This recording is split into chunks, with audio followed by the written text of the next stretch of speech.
주일입니다, 오늘. 그래서 11월 셋째 주를 우리가 추수감사 주일로 이렇게 지키는데, 이것이 원래 유래된 것은 영국의 그 퓨리탄 청교도들이 메이플라워를 타고 신앙의 자유와 정치적 자유를 얻기 위해서 미국으로 건너갔는데, 거기에서 이 사람들이 많은 고통을 당했습니다. 그래서 많은 사람들이 병들어 죽고 또 수수할 것도 많지 않고 이렇게 해서 적응을 하지 못하고 많은 사람들이 죽었습니다. 그래서 이 사람들이 모여서 이제는 기도를 하기 시작했습니다. 하나님, 우리 이 어려운 가운데 있는 우리들을 주님께서 도와주시고 우리가 이 땅에서 잘 살 수 있도록 인도해달라고 금식하며 매달려 기도했던 것입니다.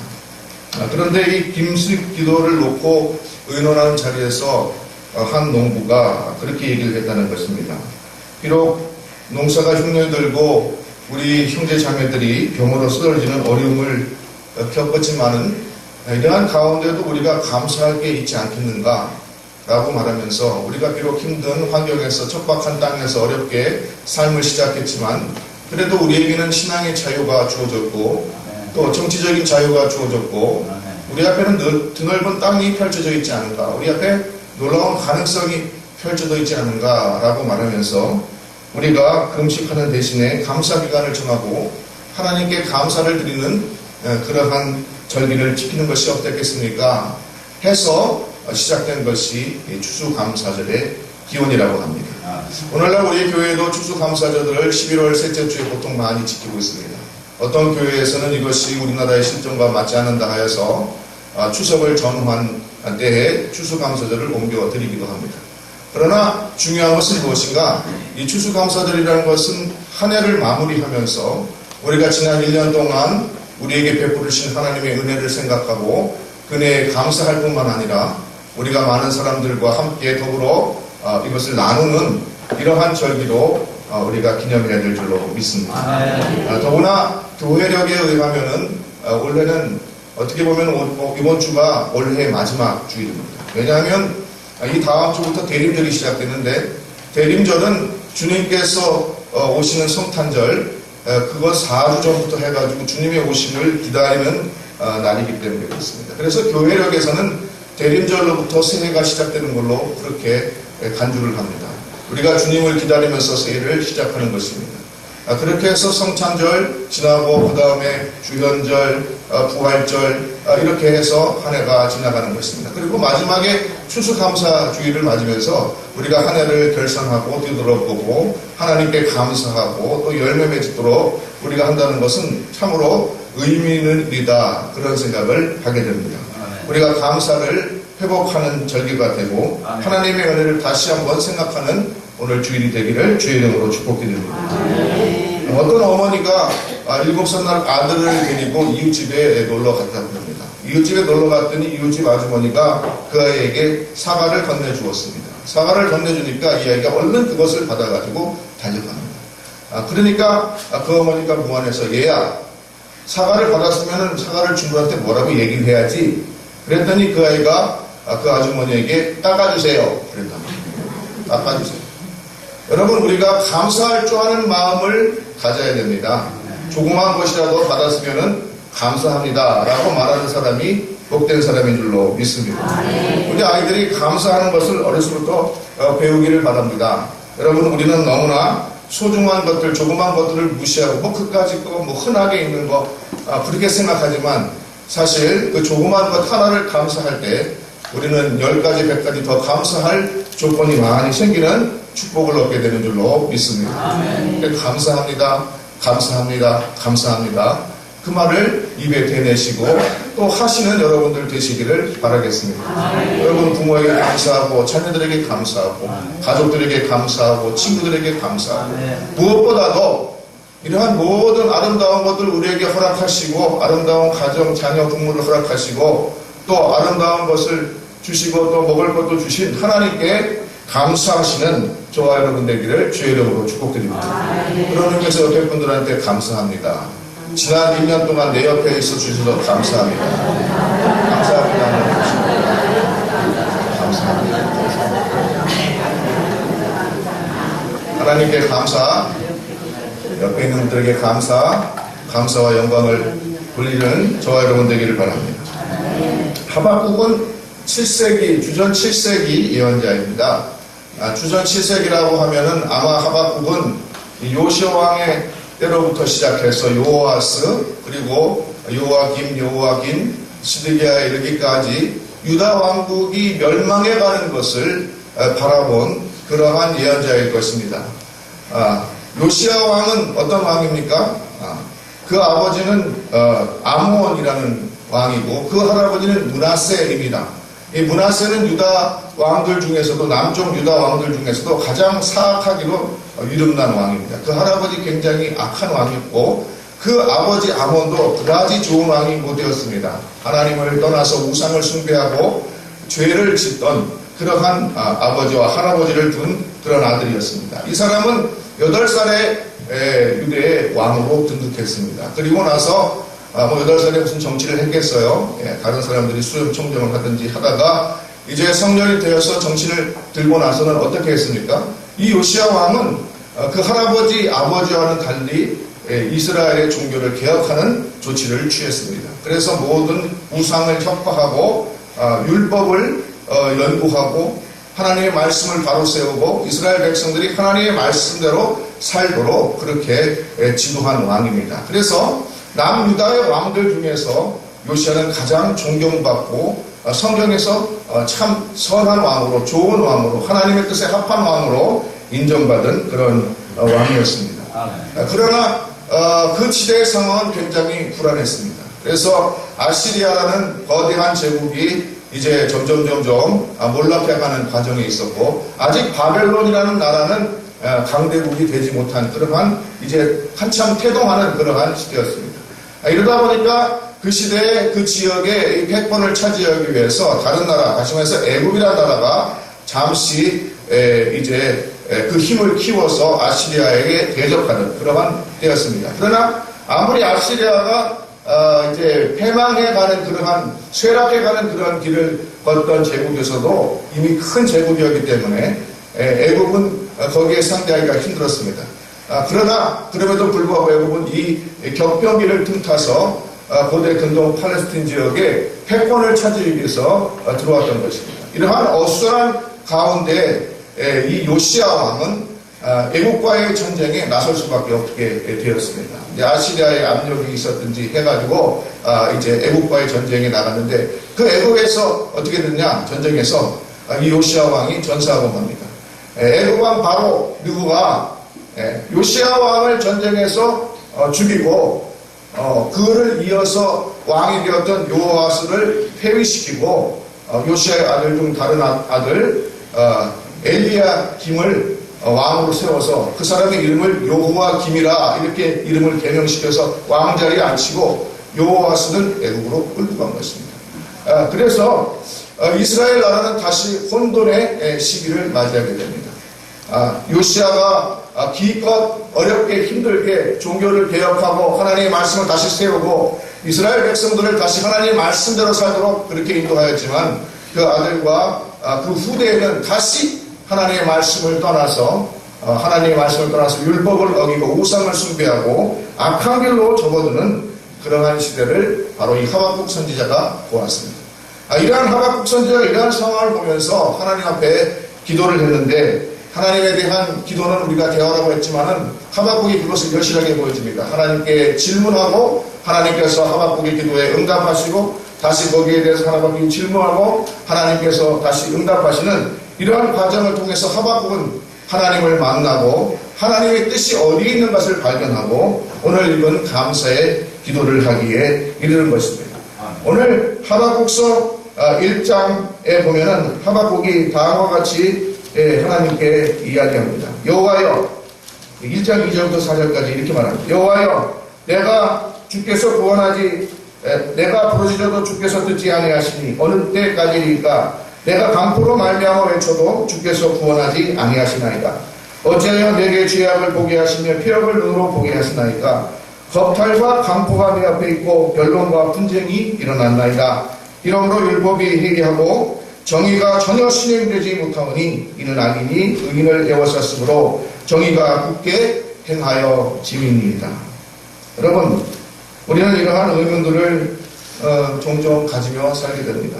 하나님이 살아계시다면 어찌하여 이 땅이 이렇게 죄악이 가득하고 강포가 가득하고 의로운 왕 요시야는 오래가지 못하고 전쟁에서 죽었을 뿐만 아니라 그의 후손들은 골모로 잡혀가거나 혹은 애국에서 세운 왕들로 통하여서 다시금 죄악이 이 땅에 들어오고 온 백성이 하나님의 말씀을 떠나서 죄악과 강포가 이 땅에 가득하고 불의가 판치는 이런 것을 어찌하여서 하나님께서는 그대로 두고 보고 계십니까?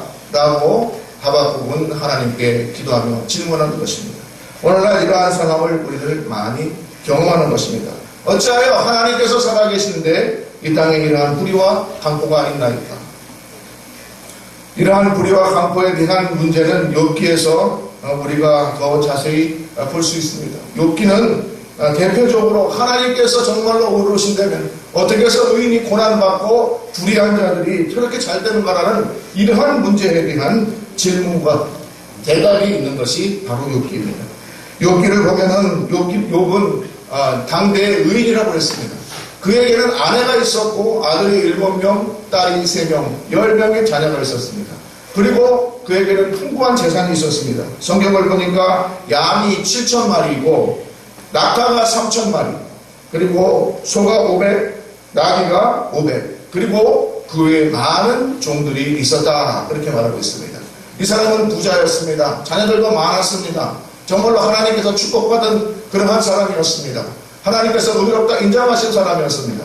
그런데 그럼에도 불구하고 하루아침에 그 10자녀가 다 죽고 모든 대사는 다 날아가고 심지어 자기는 병에 들어서 그 부스럼을 앉아서 제 위에서 기와편으로 이렇게 긁으면서 고통스러워하는 그러한 꼴을 당하였습니다. 그 모습을 보면서 아내는 어떻게 했습니까? 차라리 하나님을 저주해라. 그리고 아내조차도 그를 떠났습니다. 가장 가까운 아내조차도 떠나고 자녀들은 다 죽고 모든 가졌던 것들을 다 빼앗기는 이런 불행을 당한 것입니다. 욥기 1장 21절에 보니까 욥은 이렇게 말합니다. 주시니도 여호와시오 거두시니도 여호와시니 여호와 이름이 찬송을 받을지로다. 그렇게 말하고 있지만 사실은 이것은 하나님을 만나지 못한 우리가 머리로 듣고 우리가 생각했던 하나님에 대한 고백이었던 것을 우리가 욥기를 자세히 읽어보면 알 수 있습니다. 왜냐하면 하나님을 만난 후 욥은 하나님 앞에서 내가 정말 잘못했습니다 라고 고백하고 있기 때문에 그렇습니다. 우리는 하나님을 만나보지도 못하고 하나님의 은혜를 정말로 감사하지도 못하면서 말과 형식으로 하나님 은혜에 감사합니다라고 쉽게 얘기할 수 있습니다. 그러나 욥은 그렇게 얘기했을지라도 나중에 하나님을 만나고서는 자기가 얼마나 위선적인 신앙이었고 자기의 감사와 자기의 맡김이 얼마나 위선적이고 거짓이었던 것을 고백하는 모습을 보게 되는 것입니다. 근본적인 질문을 인생에 대한 근본적인 질문은 욥기를 우리에게 하고 있는 것입니다. 우리의 신앙에 대한 근본적인 도전을 하고 있는 것입니다. 욥기를 보면은 욥이 괴로워하고 있을 때 잘 아시는 것처럼 3명의 친구가 옵니다. 3명의 친구가 와서 욥을 위로해 줍니까? 그렇지 않습니다. 위로해 주지 않고 욥의 문제를 지적합니다. 지금 모든 자녀를 잃고 아내도 떠나고 자기는 질병에 걸려서 고통스러워 괴로워하고 힘들어하고 있는데 그 사람 앞에 나와서 친구들이라는 사람들이 뭐라고 얘기합니까? 너 지금 그렇게 된 것은 다 이유가 있는 것이다. 한 친구는 그렇게 얘기합니다. 또 한 친구는 뭐라고 합니까? 너 지금 그렇게 된 것은 네 죄가 있기 때문이다. 네가 지금 몰라서 그렇지 죄가 있기 때문에 그렇게 얘기해라. 그렇게 얘기합니다. 또 한 친구는 뭐라고 얘기합니까? 하나님은 광대하시다. 네가 하나님이 하시는 일을 감히 알 수 있느냐? 라고 말합니다. 그리고 엘리후라는 사람은 뭐라고 얘기합니까? 마지막에 내가 여태까지 너는 의로운데 너는 이유 없이 고난을 당한다고 얘기하는구나. 그러면 이유 없이 의인을 고난 당하게 된다면 하나님은 불의하시냐? 라고 말하는 것입니다. 내가 그렇게 의롭다고 주장한다 그러면 너를 벌하신 하나님은 거꾸로 불의하다는 얘기냐? 라고 지적한 것입니다. 여러분, 이것들이 바로 욥의 친구들이 욥에게 한 말인 것입니다. 우리가 정말로 힘들고 외롭고 괴로울 때 누가 해답을 달라고 했습니까? 누가 해답을 달라고 했습니까? 그냥 고생한다고 위로해주면 될 텐데 소위 욥을 잘 알고 지나가는 친구들은 와서 한 것이 무엇입니까? 비난한 것입니다. 비난한 것입니다. 고통받는 사람들 앞에서 비난한 것입니다. 오늘날 이러한 일들이 얼마나 많이 일어납니다. 우리가 세상에 의지할 것, 사람이라는 것 없다는 것을 그때 깨닫게 되는 것입니다. 여러분에게 그런 경험이 있는지 없는지 모르겠습니다. 사람을 의지하고 세상을 의지하고 보이는 걸 의지했는데 그것이 오히려 내가 힘들 때 나를 위로해 주는 것이 아니라 나를 비난하고 나를 핍박하고 채찍질하고 나에게 문제가 있다고 손가락질하는 그러한 일들을 우리는 당하게 되는 것입니다. 그러나 우리 주님은 그렇지 않습니다. 우리 주님은 주 앞에 나오면 누구든지 그를 위로하고 받아주시고 안아주시는 사랑의 하나님인 것을 믿습니다. 그러므로 우리는 하나님 앞에 나와야 하는 것입니다. 여러분, 우리가 과연 내가 어찌하여서 세상이 어떻게 해서 이런 일이 발생하는가? 하박국의 기도처럼 하나님 어찌하여서 이 땅이 이렇게 강포하고 이렇게 부정의가 판을 치고 하나님 어찌하여서 이러한 불의가 계속해서 내 목전에 있는 것을 하나님 가만두고 계십니까? 라는 이 상황 속에서 우리는 어떻게 감사할 수 있습니까?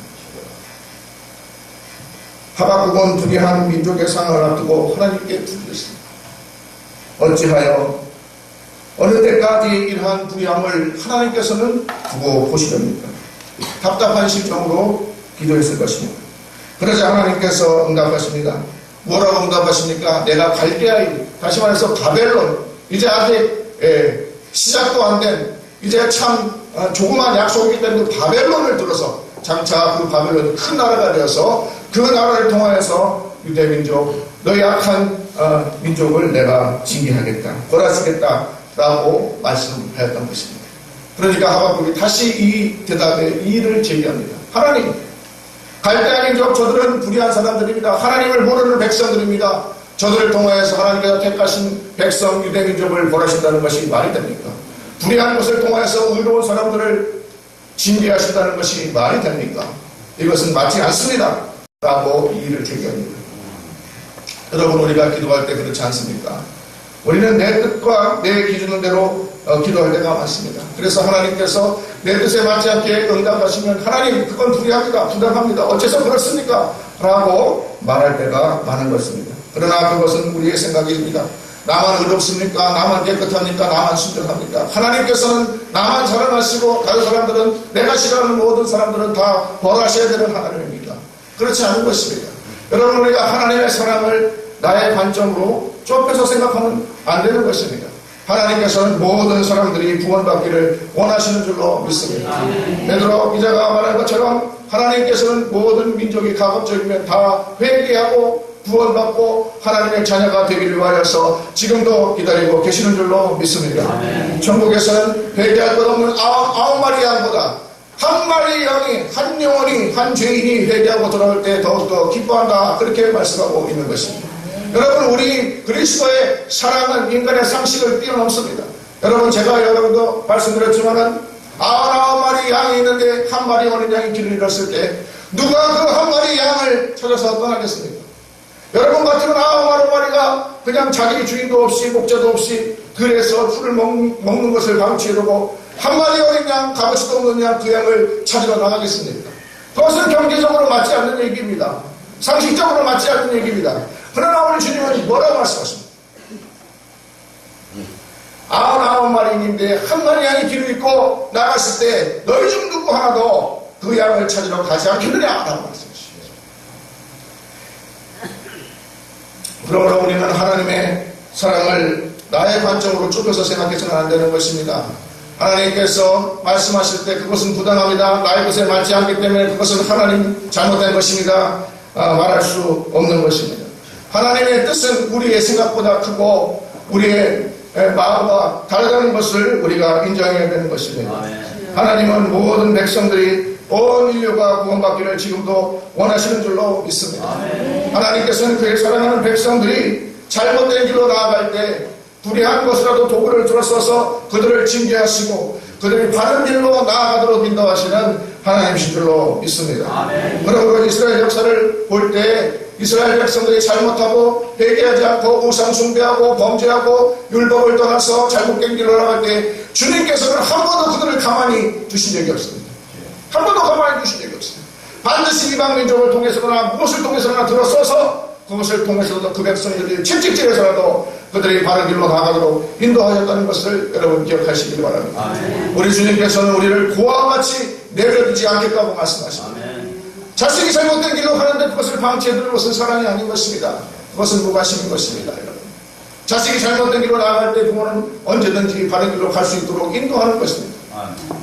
여러분, 저도 마찬가지인 것입니다. 제가 목회자로서 지금 사역을 하면서 여러분들이 잘못된 길로 갈 때 목회자는 여러분에게 조언을 해줍니다. 바른 길로 가라고. 여러분 그 말씀을 잘 듣기를 주의 이름으로 축복드립니다. 아멘.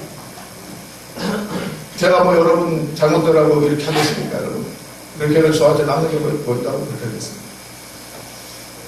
여러분 교회의 주도를 잘 받으셔야 됩니다. 아멘. 주님께서는 교회를 설립하셨고 교회를 통하여서 구원의 복음을 선포하시고 교회를 통하여서 오늘도 우리를 구원해 주시는 줄로 믿습니다. 아멘. 오늘날 교회가 부패하고 타락하고 문제가 많다는 얘기들이 많습니다.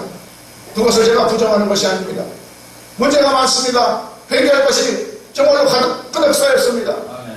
교회가 새로워져야 됩니다. 아멘. 교회가 새로워지면 여러분이 새로워져야 됩니다. 아멘. 그래야 교회가 새로워지고 교회를 통해서 하나님께서 세상을 구원하시고 이 나라 이 민족을 바로 세우실 줄 믿습니다. 아멘. 하나님께서 역사하셔서 교회를 항상 변화시키시고 갱신하시고 아멘. 개혁된 교회는 반드시 계속해서 개혁되어야 되는 것입니다. 아멘. 여러분 내년이 종교개혁 500주년이라고 합니다. 여러분 이제 우리 교회도 다시금 주님께서 변화시켜 주셔서 개혁하여 주셔서 하나님의 도구로 다시 사용하여 주실 줄로 믿습니다. 아멘. 하나님께서 한번 택하신 백성들은 반드시 포기하지 않는 사실을 기억하시기 바랍니다. 아멘. 안 된다고 해서 포기하는 것은 사랑이 아닙니다. 그러나 하나님의 사랑은 안 된다고 생각하는 많은 사람들이 모든 사람들이 안 된다고 포기해야 된다고 말할 때에도 끝까지 포기하지 않고 하나님의 구원의 자리에 들도록 인도하시는 것이 주님의 사랑인 줄로 믿습니다. 여러분 이 사랑을 믿으십니까? 믿으시기 바랍니다. 하나님께서 그 사랑으로 말미암아 독생자 예수 그리스도를 우리에게 보내주셨고 그가 십자가에 달려 죽으심으로 우리의 구원을 확장하였습니다. 아멘. 오늘날 우리가 그 은혜에 감사해야 될 줄로 믿습니다. 아멘. 자기 생각으로 하나님을 제단하지 마십시오. 자기 생각으로 하나님의 사랑을 제한하지 마십시오. 자기 생각으로 하나님의 능력을 제한하지 말기를 주의 이름으로 축복드립니다. 아멘. 우리는 믿음으로 말미암아 구원받았습니다. 아멘. 하박국이 이렇게 하나님께 이 일을 제기하니까 하나님께서 두 번째 응답을 해주십니다. 그것이 바로 하박국서 2장 1절부터 4절까지의 말씀입니다. 이 묵시를 기록하라. 주님께서 그렇게 말씀하시고 내가 이러면 반드시 응하리라. 반드시 하리라. 거딜지라도 기다리라. 반드시 하리라. 그렇게 말하고 2장 4절에서 유명한 말씀을 하십니다. 그 사람은 추락하고 악하지만은 오직 의인은 뭐로 산다고요? 믿음으로 말미암아. 의인은 믿음으로 말미암아 사는 줄로 믿습니다. 아멘. 사도 바울이 이 이야기를 인용하였고 종교개혁자들이 이 이야기를 인용하여서 오늘 교회가 새롭게 된 것입니다. 아멘. 오늘 다시 우리는 믿음으로 사는 의인들이 되어야 될 줄로 믿습니다. 아멘. 믿음으로 살아요. 그래서 하나님께서 하신 말씀, 하나님께서 구원하시는 그 뜻은 변함이 없고 우리를 항상 잘못된 길로 갈지라도 바른 길로 인도하시고 비록 지금은 불의한 것 같아도 하나님께서 반드시 불의한 자를 벌하시고 하나님의 백성들을 구원하시라는 이 믿음을 가지고 우리가 승리하는 성도들 되시기를 주의 이름으로 축복드립니다. 더디는 것 같아도 안 되는 것 같아도 돌아가는 것 같아도 하나님께서 반드시 이루어준다. 이 믿음이 있어야지 우리는 기다릴 수 있는 것입니다. 기다린다는 것은 믿음입니다. 믿음의 표현이에요. 네. 부모심과 부르시니까 노심초사하는 그런 게 아니고 네. 끝까지 하나님께서 하신 말씀은 신실하시고 인생의 안심으로 허언치 않으시고 인자가 안심으로 실수가 없으십니다. 그 하나님의 말씀을 굳게 믿고 우리가 이 어려운 세상을 승리해 나가는 이겨나가는 성도들이 되어야 될 줄로 믿습니다. 그들은 갈대아 사람들은 포악하고 악한 그러한 인간이지만 그러나 의인은 오직 믿음으로 믿음으로 말미암아 산다. 하박국은 하나님은 하박국에게 불의한 자들의 종국은 멸망이다. 하나님의 백성들은 반드시 구원할 것이다. 그러나 그 응답은 지금 당장 이루어지는 것은 아니다. 내 정한 때가 있다. 그러나 그것은 반드시 이루어진다.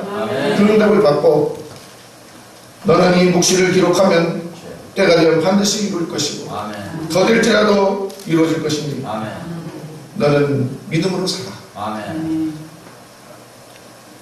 믿음으로 사는 저와 여러분 되기를 주의 이름으로 축복드립니다. 이 말씀, 이 응답을 들은 후에 하박국은 하나님의 임재하심을 경험합니다. 하나님의 임재하심을 경험하고 그는 떨리는 그 순간을 맞이합니다. 그것을 기록한 것이 바로 하박국 3장의 말씀입니다. 하박국 3장에 보면은 하나님께서 정말로 위험 가운데 임재하시는 모습을 하박국이 쭉 기술해 놓은 걸 볼 수 있습니다. 그리고 나서 3장 16절에 뭐라고 말합니까? 내 창자가 흔들렸고 그 목소리로 말미암아 내 입술이 떨렸도다. 우리를 치러 올라오는 환난날을 내가 기다림으로 썩이는 것이 내 뇌에 들어왔으며 내 몸은 내 젖에서 떨리는도다 라고 고백한 것입니다. 여러분, 이러한 떨림이 여러분 가운데 있기를 주의 이름으로 축복드립니다. 하나님의 임재가 여러분 심령 가운데 경험되기를 주의 이름으로 축복드립니다. 우리가 소문으로 듣고 말로 배워서 알고 있는 하나님이 전부가 아닌 것입니다. 우리는 말이죠, 하나님을 잘 알고 있다고 생각합니다. 그래서 번디르라는 말은 많이 합니다. 주신 분도 여호와시요 거두신 이로 여호와시니 오직 주의 이름을 찬송할지로다. 욥은 하나님의 말씀을 그렇게 하나님을 만나기 전에 그 얘기를 그렇게 쉽게 할 수 있었지 모르지만은 하나님을 만난다면 회개했습니다. 하박국도 마찬가지인 것입니다. 하나님 어찌하여서 이런 불의가 이 세상에 가득합니까? 언제까지 하나님께서 기다리시겠습니까?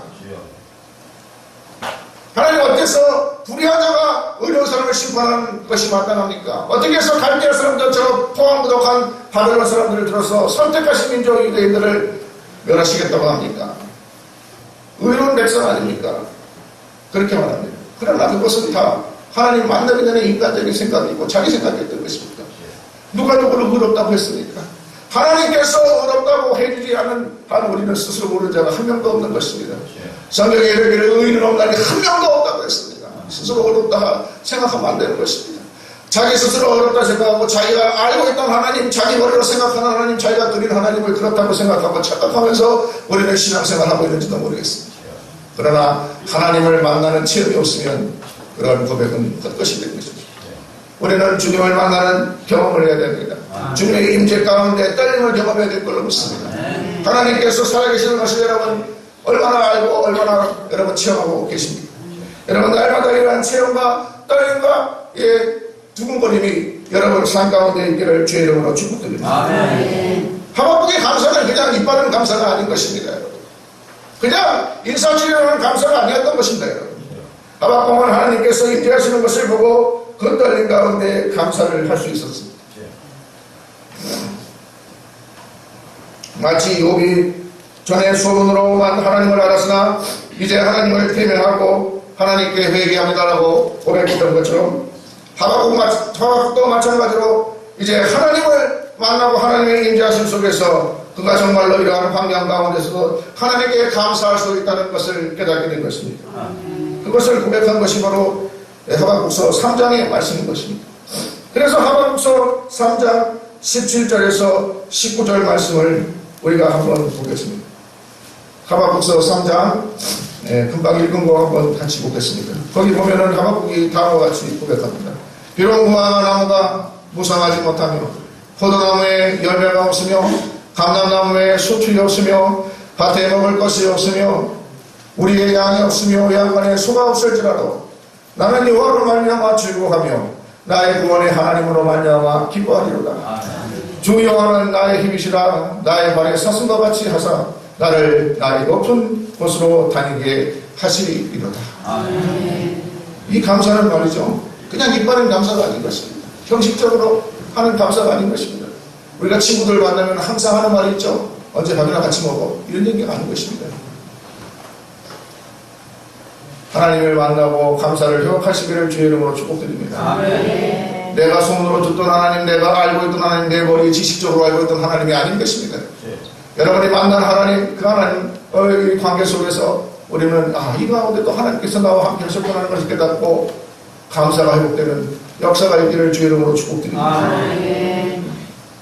하박국은 기도했지만 여전히 알지 못했던 하나님을 직접 만난 후에 그의 기도가 바뀐 것입니다. 비록 내 눈에는 상황은 아무것도 바뀐 것이 없지만 내 눈앞에 보이는 것은 아무것도 없고 여전히 산과 들은 황폐하고 외양간에 송아지도 없고 세상은 죄악으로 가져가고 풀이가 판을 치고 그럴지라도 전능하신 하나님이 나와 함께 하시는 하나님, 그리고 내가 그의 뜻을 알고 나서는 그 어떤 상황도 문제가 되지 않는다는 것을 하박국은 깨달았던 것입니다. 여러분, 이러한 깨달음과 감사가 여러분들에게 있기를 주의 이름으로 축복드립니다. 상황이 문제가 아닌 것입니다. 가만히 보니까 상황이 문제가 아닌 것입니다. 이제 하박국은 하나님을 만나기 전에는 모든 것이 상황이 문제인 줄 알았습니다. 내 밖에 있는 것들이 문제인 줄 알았습니다. 다른 모든 것이 나 때문에가 아니라 다른 것들 때문에 있다고 핑계대고 다른 데에 화살을 돌리고 저것 때문에 안 된다, 저것 때문에 안 된다, 그렇게 생각했는데 그게 아니라는 것입니다.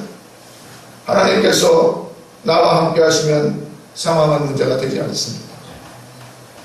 하박국은 그것을 깨달은 것입니다. 그의 실존적으로 그것을 깨달은 것입니다. 오늘 제가 설교 제목을 무엇이 중요한가라고 그렇게 잡았습니다. 무엇이 중요한가? 저런 말로 무엇이 중헌디? 곡성이라는 그 영화에 보니까 그 어린애가 무엇이 중헌디? 라고 얘기했습니다. 여러분, 무엇이 중헌입니까? 무엇이 중헌입니까? 여러분의 상황이, 여러분의 주변 여건이, 여러분을 괴롭게 하는 것들이 그것입니까? 그것이 여러분에게 중요합니까? 돈이 중요한가요?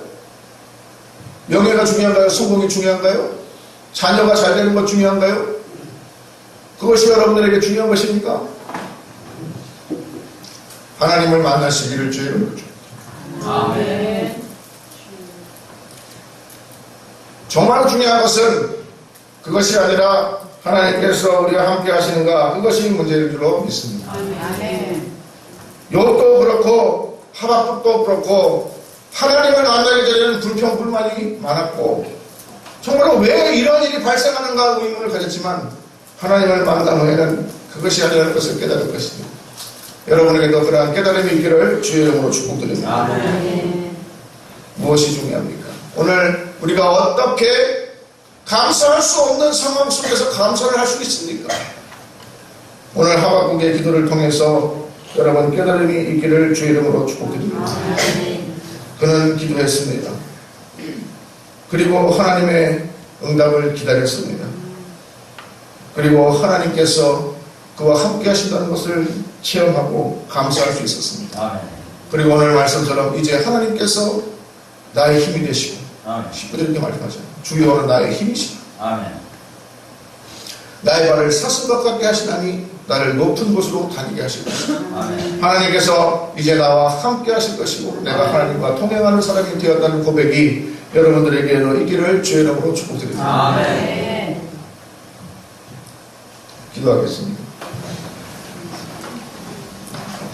사랑이 많으시고 우리가 풍성하신 아버지 하나님, 우리가 감사절을 맞이해서 정말로 생각으로 우리 지식으로 우리가 그렇다고 생각하면서 그냥 의례적으로 하는 감사가 아니고 하나님 만나고 주님께서 내 안에 임재하시는 그 떨림이 있고 정말로 하나님께서 어떤 상황 가운데서 나와 함께 하신다는 것을 깨닫고 그러므로 그런 때 우리가 상황을 바라보는 것이나 주님을 바라볼 때 감사가 우리 속에서 넘쳐나는 체험들이 다 있도록 주여 축복하여 주시옵소서. 아멘. 아버지 하나님, 주님께서 우리가 동행하신다는 그 사실만으로 우리가 감사하고 감격하고 주님께 영광 돌리는 그러한 은혜가 오늘 이 자리에 참석한 모든 성도들에게 있기를 예수 그리스도의 이름으로 간절히 축복하며 기도드리옵나이다. 아멘.